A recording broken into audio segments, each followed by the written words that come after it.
January 7th, I think 2019 லேட்டாக எழுந்திரிச்சேன். அதுக்கப்புறம் வந்து காமராஜர் பற்றி படித்தேன். Simon commission, Rowlatt act, non cooperation movement, Chauri Chaura incident, satyagraha அப்படின்னு சொல்லிட்டு நான் படித்த விஷயங்கள்லாம் எழுதியிருக்கேன். இதுக்கப்புறமா வந்து பிக் எஃப்எம்மில் அப்போது இந்த கிஃப்ட்ஸ் எல்லாம் கொடுத்துட்டு இருந்தோம். ஸோ அந்த கிஃப்ட்டெல்லாம் மாற்றி மாற்றி நான் வந்து பிக் எஃப்எம் விட்டு வெளில வரேன் அப்படிங்கிறதுக்காக மாற்றி மாற்றி அந்த கிஃப்ட் கொடுத்ததெல்லாம் வந்து இந்த டைரியில் எழுதியிருக்கேன். ஆக்சுவலி நான் ஒரு புக்கு, இந்த diary of a young girl அப்படின்னு சொல்லிட்டு ஆனி ஃப்ராங்க் எழுதின இந்த புக் படிக்கும்போது எனக்கு நாஸ்டாலஜியாவாக என்னோடய டைரிலாம் எடுத்து பார்க்கணும் அப்படின்னு ஆசைப்பட்டேன். ஸோ ஒவ்வொரு வருஷத்தோட ஒவ்வொருத்தும் படிக்கும்போது நிறைய இடத்துல it was a lazy day and normally நான் அப்போ இருக்கிற பீப்புள் பற்றி என்ன ஃபீல் பண்ணேன் அதெல்லாம் நான் எழுதியிருந்தேன். But 2019 it's very near. But இந்த டைரி ஆஃப் யங் கேர்ள் அப்படிங்கிற இந்த புக் வந்து 1942 1944 வரைக்கும் வந்து ஆனி ஃப்ராங்க் அப்படிங்கிற ஒரு 13-year-old பொண்ணு, 1942 அப்போது அவங்க 13-year-old அப்போ இருந்து இந்த August 1st 1944 வரைக்கும் அவங்க எழுதின விஷயங்கள் தான் இந்த புக்கை வந்து பப்ளிஷ் பண்ணியிருக்காங்க. அண்ட் நான் இது வரைக்கும் படித்த புக்லேயே this the first book 5 ratings. படித்து முடிக்கும்போது எனக்கு ரொம்ப இமோஷ்னலாக இருந்தது. அந்த டேவை வந்து டு ஸ்டார்ட் ஒரு காலையில் ஏர்லி மார்னிங்க்கு வந்து நான் ஜீ தமிழ் ஷூட்டுக்கு வந்து நான் காலையில் எழுந்திரிச்சு திபுர்னு கிளம்பி போயிட்டுருக்கும்போது காலங்காத்தால் ஒரு 5:30 இருக்கும்னு நினைக்கிறேன். ஐ woke up and then இந்த புக்கு படிச்சுட்டு தான் இது முடிச்சே ஆகணும், லாஸ்ட் 2-3 பேஜ் தான் இருக்குது, அதனால படித்து முடிச்சே ஆகணும்னு சொல்லிட்டு நான் படித்தேன். அதுக்கப்புறம் இங்கேருந்து அந்த பூந்தமல்லி EVP செட்டுக்கு போகிற வழி ஃபுல்லாகவே ரொம்ப ஹெவியாக இருந்தது. And then obviously RJ Vijay பார்க்குற வரைக்குமே it was a very very heavy feeling அப்படின்னு தான் சொல்லணும். ஏன்னா ஒரு 13 வயசு குழந்தை, அவளுக்கு வந்து June 12th அன்றைக்கி அவளோட பர்த்டே. 1942 வந்து அவளோட பேரண்ட்ஸ் வந்து இந்த ஒரு டைரியை வந்து கொடுக்குறாங்க கிஃப்டாக. அதுக்கப்புறம் அவங்க வந்து ஒரு ஜூ ஃபேமிலி அப்படிங்கிறதுனால செகண்ட் வேர்ல்டு வார் டைமில் ஜெர்மன் ஆக்கியபேஷன் நெதர்லாண்ட்ஸில் இருந்திருக்கு. ஸோ அதனால வந்து அங்கே இருக்க ஜூஸ் எல்லாருமே வந்து ஒழிஞ்சு வாழ ஆரம்பிச்சிருக்காங்க. ஏன்னா அப்படி தான் அவங்க தப்பிக்க முடியும். இல்லைன்னா அவங்க இந்த ஆஷ்விட்ஸ் கேம்ப்பு, இந்த ஹோலோகாஸ்ட் கேள்விப்பட்டிருப்போம். ஸோ அந்த கேம்ப்லலாம் கூட்டிகிட்டு போய் அண்ட் அங்கே நிறைய பேர் இறந்து போயிருக்காங்க. நிறைய பேர் வந்து கேஸ் தரால வந்து கொளுத்தி மாஸ் கில்லிங்லாம் நடந்திருக்கு. ஸோ அந்த டயத்தில் ஒரு ஜூ ஃபேமிலி வந்து எஸ்கேப் ஆகி ஒரு வீட்டில் ஒரு சீக்ரெட்டான ஒரு இடத்துல போய் ஒழிகிறாங்க. அது என்ன அப்படின்னா ஆனி ஃப்ராங்க் அப்படிங்கிற டைரி எழுதின அந்த பொண்ணு, அந்த குட்டி பொண்ணோட அப்பா வேலை செய்கிற ஒரு ஆஃபீஸில் மேலே ஒரு சீக்ரெட்டான ரூம், அது வந்து சீக்ரெட் அனெக்ஸ் அப்படின்னு சொல்கிறாங்க. ஸோ அந்த அனெக்ஸில் வந்து ஆனி ஃப்ராங்க், அவளுடைய அக்கா மார்கட், அப்புறம் அவங்களோட அம்மா ஈடித், அதுக்கப்புறம் அவங்க அப்பா ஆட்டோ, அதுக்கப்புறம் இன்னும் ஒரு ஃபேமிலி இருக்காங்க, பீட்டருடைய அப்பா அம்மா, அண்ட் இதை தவிர வந்து இன்னொருத்தர் டசல் அப்படின்னு சொல்லிட்டு இன்னொருத்தர். ஸோ ஒரு 8 பேர் இந்த சீக்ரெட் ஆனெக்ஸில் வந்து வாழ்கிறாங்க.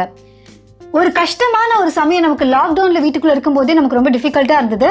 பட் இங்கே வெளியில் வந்தால் வந்து கொரோனால வைரஸால் வந்து வாழ்கிறதுக்கான வாய்ப்பும் இருக்குது, சாகிறதுக்கான வாய்ப்பும் இருக்குங்கிற மாதிரிலாம் கிடையாது. வெளியில் வந்தால் ஜெர்மன்ஸ் வந்து பிடிச்சி கொண்டு போய் கொண்டுருவாங்க. இந்த மாதிரி ஒரு சிச்சுவேஷனில் ஒரு டீனேஜ் பொண்ணுடைய இமோஷன்ஸ் எப்படி இருந்திருக்கும், அதை தான் வந்து ஆனி ஃப்ராங்க் வந்து அவங்க டைரியில் எழுதியிருக்காங்க.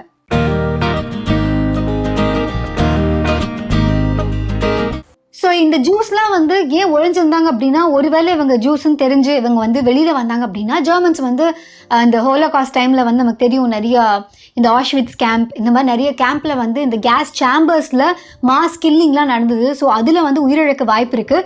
இதுலேருந்து தப்பிச்சு சர்வைவல்காக உயிர் வாழணும்னு நினச்ச ஒரு ஃபேமிலி, இன்னொரு ஃபேமிலி, அண்ட் தென் தனியாக ஒரு ஆள் அப்படிங்கிற மாதிரி ஒரு 8 பேர் இந்த சீக்ரெட் அனெக்ஸில் வந்து ஒழிஞ்சிருந்தாங்க. ஒரு லாக்டவுன் டைமில் நம்ம வீட்டுக்குள்ளே இருக்கிறதுங்கிறது ஒரு பக்கம், வெளில வந்தால் நம்ம சாக மாட்டோம். பட் இங்கே வெளில வந்தால் கண்டிப்பாக செத்துருவோம் அப்படிங்கிற மாதிரி, அதுவும் கொடூரமான வகையில் வந்து நம்ம சாவோம். அப்படிங்கும்போது அதுலேருந்து தப்பிக்கிறதுக்காக ஒரு சின்ன இடத்துல ஒளிஞ்சிருக்கணும், சத்தம் கூட போடக்கூடாது அப்படின்னா அந்த ஒரு சிச்சுவேஷன் தன்னோட லைஃப்பில் எப்படி இருந்தது அப்படிங்கிறத வந்து ஆனி ஃப்ராங்க் இந்த டைரியில் எழுதியிருக்காங்க. ஸோ நான் முன்னாடியே சொன்ன மாதிரி 1942 அதில் வந்து அவங்களுடைய பர்த்டே வந்து June 12th, அப்போ இருந்து இந்த டைரி ஆரம்பிச்சிருக்கு. August 1st அப்ரப்டாக வந்து இந்த டைரி முடிஞ்சிருக்கு. August 4th வந்து இந்த என்டையர் சீக்ரெட் அனெக்ஸில் வந்து அத்தனை பேரையும் வந்து கண்டுபிடிச்சிட்டு இவங்க எல்லாரும் வந்து அந்த ஜெர்மன் கேம்ப்ஸ்க்கு வந்து அனுப்பப்பட்டாங்க. அதுக்கப்புறம் வந்து ஆனி ஃப்ராங்க்கும் வந்து உயிர் இழந்துட்டாங்க. பட் முதல்ல அம்மா அவங்க ஒரு வேறு கேம்பில், அப்புறம் தன்னோட அக்கா, அதுக்கப்புறம் இவங்க டைஃபஸ் வந்து அப்போ வந்து டைஃபஸ் பயங்கரமாக பரவிட்டு இருந்தது அப்படிங்கிறனால அந்த பீரியடில் வந்து அவங்க அக்கா இறந்ததுக்கப்புறம் ஆனி ஃப்ராங்க்கும் வந்து இறந்துட்டாங்க. இந்த 8 பேரில் உயிர் பழிச்சது ஆட்டோ ஃப்ராங்க் அப்படிங்கிற ஆனி ஃப்ராங்கோடைய அப்பா மட்டுமே. ஸோ இதை பற்றி ஆனி ஃப்ராங்க் அவங்க டைரியில் என்ன எழுதியிருக்காங்க. வெளியில் வந்து பாம்பிங் நடக்குது, சத்தம் கேட்குது, பாம்பு சத்தம்லாம் ஒரு பக்கம் கேட்குது.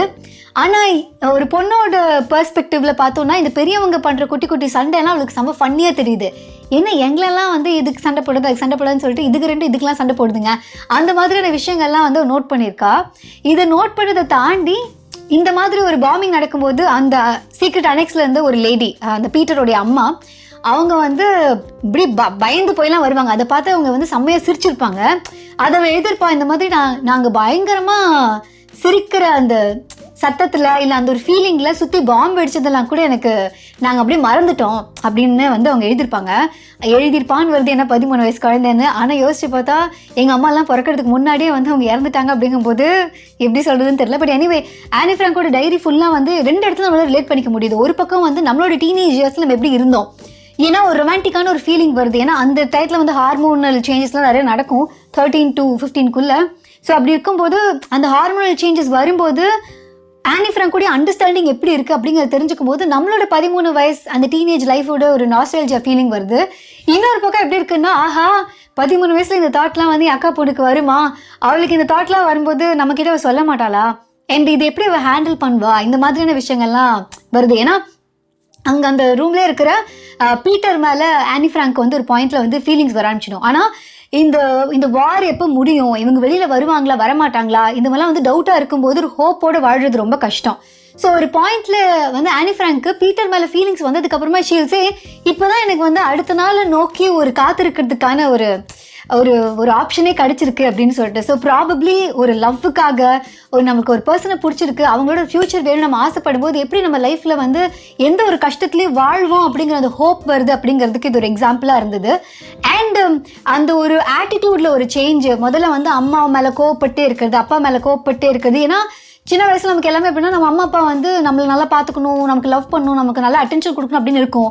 பட் நம்ம ஏதாவது சொன்னோன்னா சும்மா இரு, நைன்னு பேசிட்டே இருக்காத, தனன்னு பண்ணாத, இந்த மாதிரிலாம் சொல்லும்போது அந்த குழந்தைக்கு எந்த மாதிரியான இமோஷன் இருக்கும். ஏன்னா இந்த இடத்துல எழுதியிருப்பாங்க, கடவுளே எனக்கு வந்து தயவு செஞ்சு எனக்கு வேற ஒரு கேரக்டர் கொடு, இந்த கேரக்டர் வந்து எல்லாரையும் அனாய் பண்ணுது, டிஸ்டர்ப் பண்ணுது, யாரையுமே அனாய் பண்ணாத மாதிரி எனக்கு ஒரு கேரக்டர் இருந்தால் சூப்பராக இருக்கும்ல அப்படின்லாம்.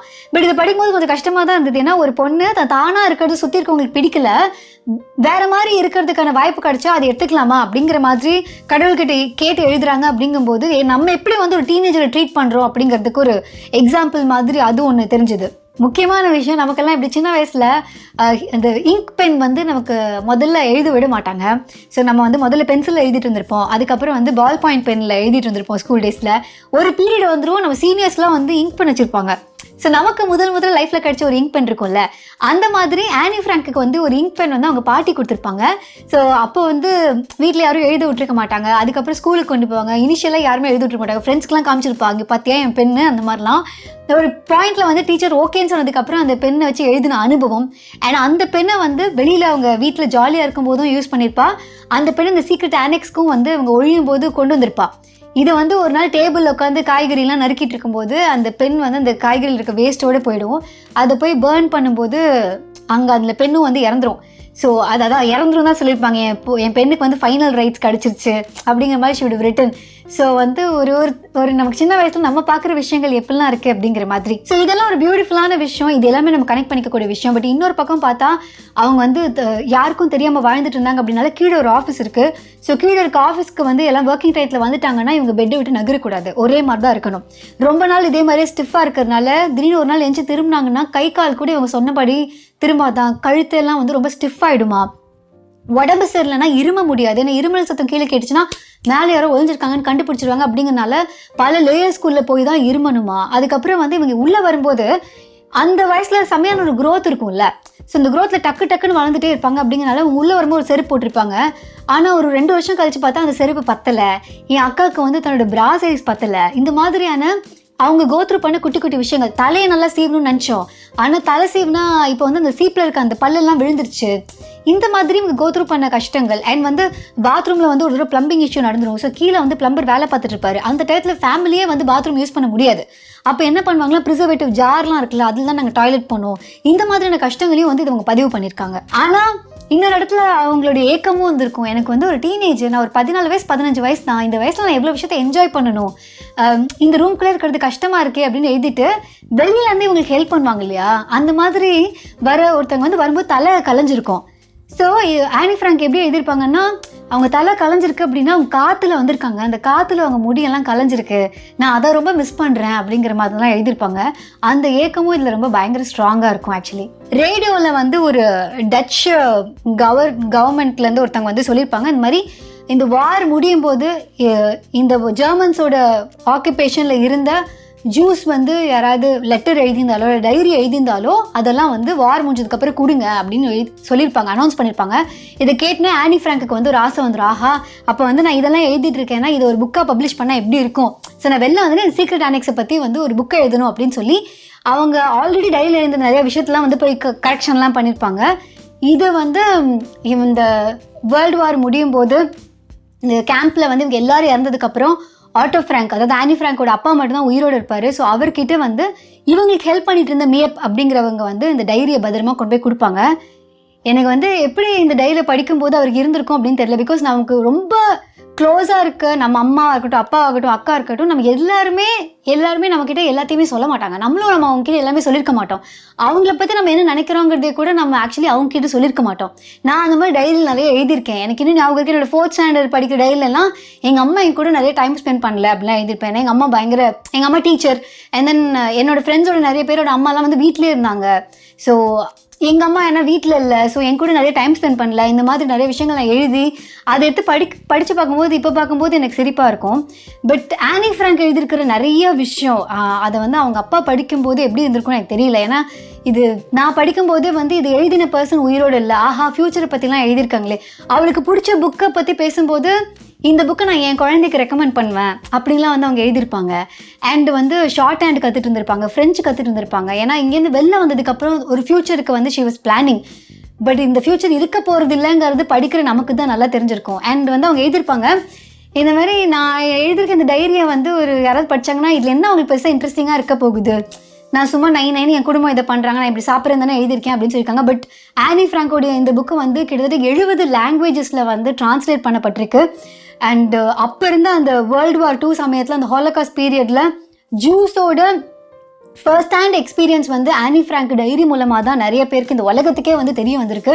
பயங்கர பாப்புலரான புக். ஏன்னா அவங்க வாழ்ந்த அந்த சீக்ரெட் ஆனெக்ஸ் வந்து இப்போ ஒரு மியூசியமாக இருக்குது. நெதர்லாண்ட்ஸ் ஆம்ஸ்டர்டாம் போனீங்கன்னா நீங்கள் அந்த இடத்த பார்க்கலாம்.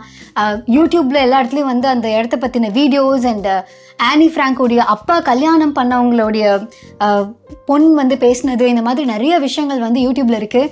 இந்த புக் படித்து முடிச்சோன்னே நான் அதான் பார்த்தேன். ஆக்சுவலி ஒரு ஹாலோகாஸ்ட் சர்வைவர்ஸ்லாம் வந்து என்ன ஃபீல் பண்ணியிருக்காங்கன்னு. ஆல்ரெடி வந்து டாட்டூயிஸ்ட் ஆஃப் ஆஷ்விட்ஸ் அப்படின்னு சொல்லிட்டு இந்த கேம்பில் வாழ்ந்த ஒரு லவ் கப்புள், அவங்களோட ரியல் ஸ்டோரியை நம்ம படிச்சிருந்தோம். அதுலேருந்து சர்வைவ் ஆகி வெளில வந்து கல்யாணம் பண்ண ஒரு கப்புள். இன்னொரு பக்கம் வந்து விக்டர் ஃப்ராங்க் அப்படிங்கிறவர் வந்து மேன் சர்ச் ஃபார் மீனிங்னு சொல்லிட்டு அவர் இந்த சைக்காலஜிஸ்ட் அப்படிங்கிறதுனால பீப்புள் அவர் நினச்சது, அவரோட தியரிஸ் எல்லாத்தையும் ஒரு பேப்பரில் எழுதி இந்த ஹாலோகாஸ்ட் பீரியடில் அதை வந்து பத்திரப்படுத்தி வெளியில் வந்து அதை பப்ளிஷ் பண்ணுறதுக்காகவே ஒரு உயிர் வாழ்ந்தது. இந்த மாதிரி விஷயங்கள் நம்ம ஆல்ரெடி படிச்சிருந்தோம். அதை தாண்டி ஆனி ஃப்ராங்கோட இந்த டைரி வந்து இன்னுமே பயங்கரமாக நமக்கு ஒரு எப்படிப்பட்ட எந்த ஒரு கஷ்டத்துலேயும் வந்து ஒரு ஹோப், ஒரு குழந்தைக்கு எப்படி இந்த உலகம் இருக்கும், எப்படி அழகாக இப்படி பார்க்க முடியுது, அந்த மாதிரி பல விஷயங்கள்லாம் பார்க்க முடிஞ்சுது. அண்ட் கண்டிப்பாக வந்து இது எல்லா பேரண்ட்டுக்குமே ரெக்கமெண்ட் பண்ணுவேன். ஏன்னா நான் சின்ன குழந்தையா இருக்கும் போது என்ன எங்கள் அம்மா அப்பா பற்றி ஃபீல் பண்ணணும், அதை தான் ஆனி ஃப்ராங்க்கும் வந்து அவங்க அம்மா அப்பா பற்றி ஃபீல் பண்ணியிருக்காங்க. ஸோ ப்ராபப்ளி ஒரு டீனேஜ் குழந்தை இருக்குது அப்படின்னா உங்கள் குழந்தை தான் கோத்ரூ பண்ணுது. நம்ம என்ன தான் நல்ல அப்படின்னாலும் என் பொண்ணு இதெல்லாம் பண்ண மாட்டான், என் பையன் இப்படிலாம் பண்ண மாட்டானாலும் அந்த டீனேஜ்க்கான ஃபீலிங்ஸ் இப்படி தான் இருக்குது, இப்படி தான் உங்களை பார்க்குறாங்க அப்படிங்கிற மாதிரியான ஒரு அண்டர்ஸ்டாண்டிங்கும் கிடைக்குது. இன்னொரு பக்கம் இந்த புக் எல்லாமே படிக்க வேண்டிய புக் அப்படின்னு எனக்கு ஃபீல் ஆகுது. ஸோ ஆனி ஃப்ராங்கோடைய diary of a young girl அப்படிங்கிற இந்த புக் உங்களுக்கு வேணும் அப்படின்னா லிங்க் கீழே இருக்குது. நீங்கள் வந்து ஒடிசியில் 25% ஆஃபரில் இந்த புக்கு நீங்கள் வாங்கி படிக்கலாம். இந்த புக் தமிழ்லேயும் இருக்குது. ஸோ நீங்கள் தமிழில் வாங்கி படிக்கணும்னா நீங்கள் அப்படியும் வாங்கி படிச்சுக்கலாம். அண்ட் இதை பற்றி நான் முன்னாடியே பேசின அந்த man search for meaning, tattooist of Auschwitz, இது எல்லாமே இந்த ஹாலோகாஸ்ட் டைமில் நடந்த கதைகள், உண்மை கதைகள். அதை நீங்கள் பார்க்கணும் அப்படின்னாலும் அந்த வீடியோஸ்க்கான லிங்க்கும் கீழே இருக்குது. இதே மாதிரி நிறைய புக்ஸை நீங்கள் எக்ஸ்ப்ளோர் பண்ணணும் அப்படின்னு நினச்சிங்கன்னா குட்ரீட்ஸில் செகண்ட் வேர்ல்டு வார் ஆகட்டும், இல்லை இதையும் தாண்டி நிறைய பயோகிராஃபிஸ், ஆட்டோபயோகிராஃபிஸ் எது நீங்கள் எக்ஸ்ப்ளோர் பண்ணாலும் நிறைய புக்ஸ் அதில் இருக்குது. அதில் இந்த புக்லாம் படிச்சு முடிச்சுட்டேன், படிக்கணும் ஆசைப்படுறேன், படிச்சுட்டு இருக்கேன், மாதிரி அப்டேட்ஸ் நானும் கொடுத்துருப்பேன். அதுக்கான லிங்க் கீழே இருக்குது, நீங்கள் கிளிக் பண்ணி ஃபாலோ பண்ணிக்கலாம். அண்ட் நான் பேசுகிற விஷயங்கள்லாம் நிறைய பேசுகிறேன்ல, அதெல்லாம் உட்காந்து பார்க்குறது உங்களுக்கு பொறுமை இல்லை, கேட்டால் மட்டும் போதும் அப்படின்னா ஸ்பாட்டிஃபைல எக்ஸ்க்ளூசிவாக அந்த புக் ஷோடைய பாட்காஸ்ட் நீங்கள் கேட்கலாம். அதுக்கான லிங்க்கும் கீழே இருக்குது. இந்த வீடியோ உங்களுக்கு பிடிச்சிருந்தது அப்படின்னா லைக் பண்ணுங்கள், கமெண்ட் பண்ணுங்கள், ஷேர் பண்ணுங்கள். மறக்காம த புக் ஷோக்கு சப்ஸ்கிரைப் பண்ணுங்கள். RJ Ananthi again Facebook, Instagram, Twitter இந்த மாதிரி நீங்கள் ஃபாலோ பண்ணலாம். அதே மாதிரி த புக் ஷோவையும் ஃபேஸ்புக், இன்ஸ்டாகிராம், ட்விட்டர் இந்த மாதிரி நீங்கள் ஃபாலோ பண்ணலாம். எங்கிட்ட பெருசாக ஷேர் பண்ணணும் அப்படின்னு நினச்சிங்கன்னா rjananthi@thebookshop.in அப்படிங்கிற மெயில் ஐடிக்கு நீங்கள் மெயில் அனுப்பலாம். ஓகே, பாய்.